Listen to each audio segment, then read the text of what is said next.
তিনি সর্বপ্রথম কোরআনের শিক্ষার ব্যবস্থা চালু করেছেন। তারপরে বলেছেন খালাকাল ইনসান, তারপরে আল্লাহ মানুষ সৃষ্টি করেছেন, মানুষকে ভাষা শিক্ষা দিয়েছেন। যেই ভাষা শিক্ষা দেওয়ার উদ্দেশ্য হলো কোরআনকে মানুষ নিজে পড়বে এবং কোরআন পড়ার পরে অন্য কেউ যেন শিক্ষা দিতে পারে। ভাষা কেন দিয়েছেন আজও পর্যন্ত কল্পনা করতে পারি নাই।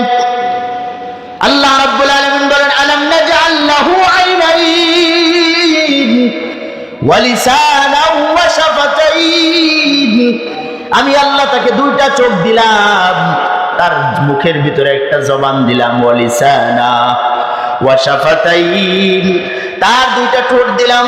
ঠোঁট যদি না থাকতো মানুষ কেমন দেখা যেত? কথাও বলতে পারতো না। ঠোঁট দিয়ে কথা বলা লাগে কি লাগে না? মানুষ কয়টা জিনিস দিয়ে কথা বলে আপনারা বলতে পারবেন নাকি? যুবক ভাইরা বলতে পারবে নাকি? বয়স হয়ে গেছে এখনো পর্যন্ত বুঝতে পারি না বাক শক্তি কয়টা জিনিস দিয়ে মানুষ কথা বলে।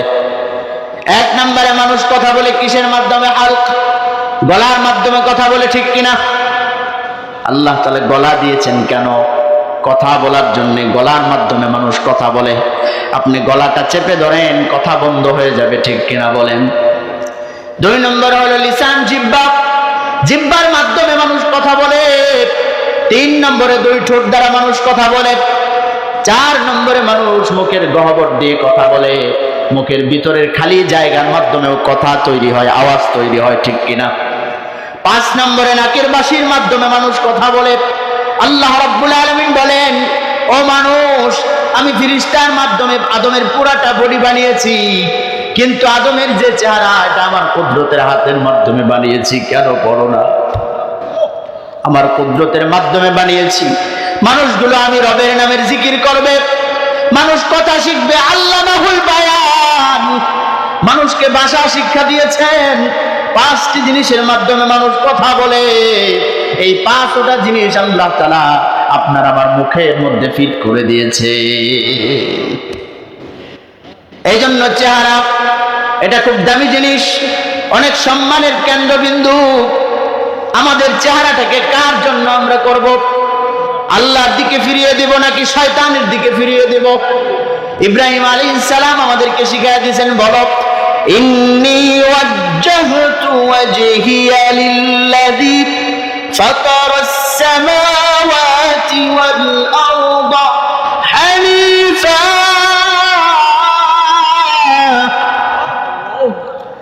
আল্লাহ রাব্বুল আলামিন বলেন, ইব্রাহিম তুমি বলে দাও, তুমি তো জাতির পিতা, তোমার পরবর্তী কিয়ামত পর্যন্ত আসন্ন আগমনকারী জাতিদেরকে তুমি শোনায় বলে দাও, ইন্নী ওয়াজ্জাহতু ওয়াজহিয়া, আমি আমার চেহারাকে ফিরিয়ে দিলাম, লিল্লাযী ফাতারাস সামাওয়াতি ওয়াল আরদ, ওই মহান সত্তার দিকে যিনি আসমান আর জমিনকে সৃষ্টি করেছে।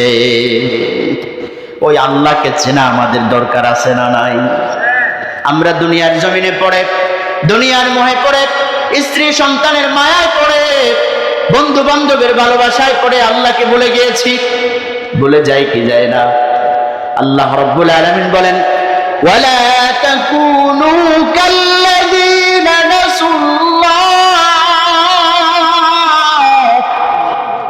আপনাদের কষ্ট হচ্ছে নাকি? আল্লাহ রাব্বুল আলামিন বলে দিয়েছেন, ওয়ালা তাকুনু, তোমরা হয়ে যাও না কাল্লাযীনা নাসুল্লাহ, ওই সমস্ত মানুষদের মতো যারা আল্লাহকে ভুলে যায়। যে সমস্ত কাফের মুশরিকেরা, নাস্তিক বেঈমানেরা আল্লাহকে ভুলে যায়, আল্লাহর সাথে যুদ্ধ করে, আল্লাহর বিরোধিতা করে, তোমরা তাদের মতো হয়েও না। যদি এরকম হয়ে যাও, ফানসাহুম আনফুসাহুম, আল্লাহ তোমাদের নিজেদেরকেই ভুলাইয়া দিবে। তোমাদের আর হেদায়েত পাওয়া যাবে না, হেদায়েতের রাস্তা আর কোনোদিন খুঁজে পাবে না। নিজের কথাই তুমি ভুলে যাবে, চিরতরে ভুলে যাবে। উলাইকা হুমুল ফাসিকুন, তাদের যখন মৃত্যু হবে পৃথিবীর সবচেয়ে নিকৃষ্ট অবস্থায় তাদের মৃত্যু হবে। আল্লাহকে বলা যাবে নাকি? আল্লাহ তাআলা ডেকেছেন, ইয়া আইয়ুহাল ইনসান মা গাররাকা বিরাব্বিকাল কারীম। ও মানুষ, মা গররাকা, কোন জিনিস তোমাকে ধোঁকা দিল? বিরব্বিকাল কারীম, তোমার মহান রবের প্রতি কোন জিনিসে ধোঁকা দিল? কেন তুমি রবকে ভুলে গেলা? ভুলে যাওয়া যাবে নাকি? এই জন্য রবকে যদি না বলতে চাই, তাহলে আমাদের নিজেদেরকে চেনা লাগবে, নিজেদের পরিচয় অর্জন করা লাগবে। যারা নিজেদেরকে চিনতে পারে, রাসূল বলেছেন, মান আরাফা নাফসাহু ফাকাদ আরাফা রাব্বাহু, যে নিজেকে চিনলো, নিজের আত্মাকে চিনলো, নিজের নফসকে চিনলো, সে আল্লাহকেই চিনে নিল। এই জন্য নিজেকে চেনা দরকার আছে না নাই? কিভাবে চিনবো আমরা? আমরা তো শরীরের জন্য পাগল। হাতের মধ্যে যখন ব্যথা অনুভব করি, রোগ যখন তৈরি হয়, ডাক্তারের কাছে দৌড়াই, ঠিক কিনা বলেন? পায়ের মধ্যে যখন রোগ হয়, চিকিৎসার জন্য মরিয়া হয়ে যায়। শরীরের অঙ্গ প্রত্যঙ্গের যখন রোগ হয়, দেহের মধ্যে যখন রোগ হয়, জমি বিক্রি করি, কি বলেন, টাকা ধার করি, ঋণ করি, মানুষের কাছে চেয়ে বেড়ায়, বিভিন্ন ধরনের সার্টিফিকেট বানায় অনেক মানুষ দুনিয়ার জমিনে ভিক্ষা করে। আমার ক্যান্সার হয়েছে, আমার এটা সেটা হয়েছে, সার্টিফিকেট, চেয়ারম্যানের সত্যায়ন পত্র ইত্যাদি রাস্তায় রাস্তায় গলায় ঝুলায়া ওই ব্যক্তিগুলো মানুষের কাছে ভিক্ষা চায়। এখন আবার ফেসবুকে অ্যাড দেয়, বিভিন্ন রোগীর ছবি দিয়া, ভিডিও দিয়া, যে এই লোকটার জন্য কিছু টাকা আপনারা পাঠায়া দেন। শরীরের সুস্থতার জন্য এত বড় মেডিকেল সায়েন্স, এত বড় বড় হাসপাতাল, এক এক হাসপাতালের দৈনিক অনেক খরচ, অনেক ব্যয়বহুল হাসপাতাল তৈরি করে। এই দেহ তথ্য নিয়ে গবেষণা করার জন্য এক একজন বড় বড় ডাক্তার বাংলাদেশের লেখা শেষ করেও বিদেশে পড়াশোনা করতে যায়, ঠিক কিনা বলেন? কিন্তু আমার আপনার ভেতরে যে রূহ আর নফস রয়েছে, ওইটার রোগ নির্ণয় করার জন্য আমাদের কোনো সকাল বিকাল কোনো ফিকির নাই, ঠিক কিনা বলেন? সকালেও চিন্তা করি না রুহের কি অবস্থা, সন্ধ্যায়ও চিন্তা করি না রুহের কি অবস্থা, দুপুরেও চিন্তা করি না রুহের কি অবস্থা, ভিতরের মানুষটা কেমন আছে। শুধুমাত্র দেহের নাম আমি আপনি না, ঠিক কিনা বলেন? মনোযোগ কি আপনাদের আছে না নাই? মানুষ হলো দুই প্রকার, একটা হলো বাহ্যিক মানুষ, যেটা দেহ দেখা যায়, আর ভিতরে আরেকটা মানুষ আছে, ওটাই হলো আসল মানুষ, যাকে দেখা যায় না। তাকে সুস্থ করা দরকার আছে না না? তাকে সুস্থ করবেন কি দিয়া? আগে তো তাকে বুঝতে হবে, বোঝা লাগবে, ভিতরের মানুষটাকে আপনার আবিষ্কার করা লাগবে, ঠিক কিনা বলুন? আমরা হাত চিনি, পা চিনি, চোখ চিনি, মাথা চিনি, সমস্ত অঙ্গ প্রত্যঙ্গের নাম জানি, কিন্তু ভিতরে আমরা যে মানুষটা আছে ওই মানুষটার নাম জানি না, ঠিক কিনা বলেন? মুফাসসিরিনে কেরাম এই মানুষটাকে তিনটা নাম দিয়েছেন। কয়টা? তিনটা জিনিসের সমন্বিত একটা মানুষ, ভিতরের মানুষ। আর বাহ্যিক হাত পা চোখ কান মাথা অঙ্গ প্রত্যঙ্গ নিয়ে বাহ্যিক মানুষ, আর ভিতরের মানুষটার নাম হলো কয়টা? বলেন না।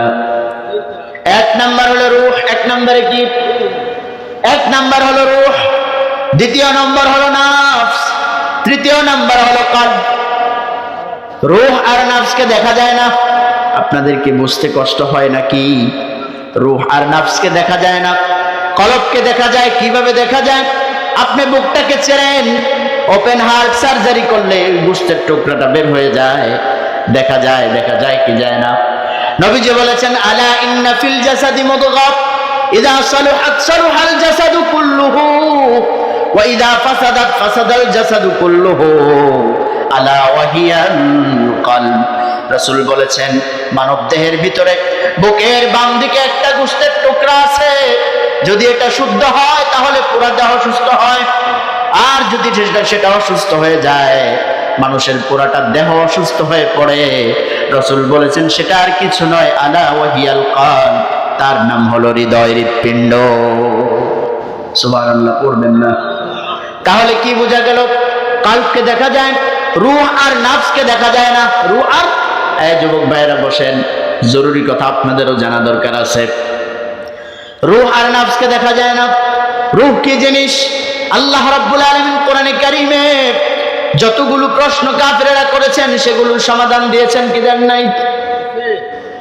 সূরা বনী ইসরাঈলের মধ্যে তৎকালীন তৎকালীন সময়ে কাফেররা নবী করিম সাল্লাল্লাহু আলাইহি ওয়াসাল্লামকে তিনটা প্রশ্ন করেছিল। কয়টা? এক নম্বর প্রশ্ন ছিল, বনি ইসরাইলের সূরার মধ্যে আছে, রাসূলুল্লাহ সাল্লাল্লাহু আলাইহি ওয়াসাল্লামকে আল্লাহ রাব্বুল আলামিন জানায় দিয়েছেন, ওয়া ইয়াসআলুনাকা আনির রূহ কুলির রূহু মিন আমরি রাব্বি ওয়া মা উতীতুম মিনাল ইলমি ইল্লা কলিলা। অগণবী কাফেররা আপনাকে ঘায়েল করার জন্য, আপনার দাওয়াতের মিশনকে বন্ধ করার জন্য রূহ সম্পর্কে প্রশ্ন করে। কি সম্পর্কে? তার মানে বোঝা গেল এত হাজার হাজার বছর পরে, আজ থেকে 1400-1500 বছর আগেও রূহের বিষয়টা অমীমাংসিত ছিল, ঠিক কিনা? যেহেতু কাফেররা প্রশ্ন করছে, তার মানে তাদের কাছে প্রশ্নের উত্তর ছিল না। তারা নবীজির কাছে জানতে চায়, মুহাম্মদ যদি রূহ সম্পর্কে উত্তর দিতে পারে তাহলে বোঝা গেল সে সত্যিকার নবী। সুবহানাল্লাহ পড়বেন না? আল্লাহ রাব্বুল আলামিন জানায় দিলেন, কুলির রূহু মিন আমরি রাব্বি, অগণবী আপনি বলে দেন, রূহ এটা হলো আমার রবের পক্ষ থেকে নির্দেশ মাত্র। কি মাত্র? তাকে দেখা যাবে না, ধরা যাবে না, ছোঁয়া যাবে না, আমার রবের পক্ষ থেকে নির্দেশ। এই নির্দেশ আমি আল্লাহ যদি বলি, মানুষ জীবিত থাকে আমি আল্লাহ হুকুম দেই, মানুষ কথা বলে আমি আল্লাহ হুকুম দেই, মানুষ নড়াচড়া করে, আমার আল্লাহর হুকুম যখন বন্ধ হবে তখন ওই মানুষটা চলতেও পারবে না, নড়াচড়া করতে পারবে না, কথাও বলতে পারবে না, ঠিক কিনা বলুন? এবার আসেন নফসের বিষয়ে।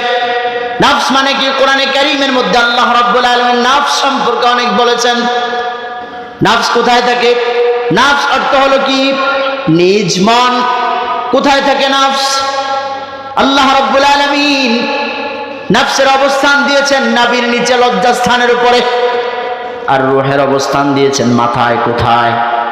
রূহের অবস্থান মাথায়, নফসের অবস্থান হলো নিচে লজ্জাস্থানের উপরে। এবার কথা হলো, রূহ আর নফসের কাজ কি? রূহ আর নফসের কাজ হলো কলবকে পরিচালনা করা। কি পরিচালনা করা? রূহ আর নফস মিলে কলবকে পরিচালনা করে, আর কলব পুরাটা দেহকে পরিচালনা করে। সুবহানাল্লাহ করবেন না? রূহ ভালো জিনিস। রূহ কি জিনিস? রূহ হলো পবিত্র, আল্লাহ রাব্বুল আলামিনের পক্ষ থেকে হুকুম, এই জন্য রূহ হলো পবিত্র। এই পবিত্র রূহ মানুষের অন্তরের মধ্যে ভালো কিছু উদয় করে দেয়। আর নফস হলো খারাপ জিনিস, যেটা অপবিত্র। এই নফস মানুষকে মন্দের দিকে ধাবিত করে দেয়। এবার কিছু মানুষের মধ্যে যখন রূহ ভালো জিনিস উদয় করে, মানুষগুলো ভালো কাজ করে, কলবের মধ্যে ভালো কাজ তৈরি হয়, আর এই ভালো কাজগুলো তার অঙ্গ প্রত্যঙ্গ আবিষ্কার করে, বাস্তবায়ন করে, ঠিক কিনা? আবার নফস যখন তাকে কুমন্ত্রণা দেয়, ওই নফসের কুমন্ত্রণার কারণে কলবের মধ্যে খারাপ ধারণা হয়, মানুষ মন্দ নিয়ে গবেষণা করে, আর ওই মন্দ বিষয়গুলো অঙ্গ প্রত্যঙ্গ বাস্তবায়ন করে নেয়। এবার রূহ আর নফসের মধ্যে যুদ্ধ শুরু হয়, দুইজনের মধ্যে প্রচন্ড লড়াই। রূহ মানুষকে, কলবকে ভালো দিকে নিয়ে যায়, আর নফস কলবকে খারাপ দিকে নিয়ে যায়। এবার দুইজনের আকর্ষণ আর টানাটানি যুদ্ধ শুরু হয়ে গেল। যে মানুষটার ভিতরে রূহ বিজয়ী হয়ে যায়, ওই মানুষটার ভিতরে কলব ভালো হয়ে যায়, কলব পরিষ্কার হয়ে যায়, কলব আগে থেকেই খালি থাকে, ঠিক কিনা বলেন? একটা মানুষ যখন ছোটকালে জন্মগ্রহণ করে, তার কলবের ভিতরে কিছুই থাকে না, একদম খালি থাকে, একদম খালি।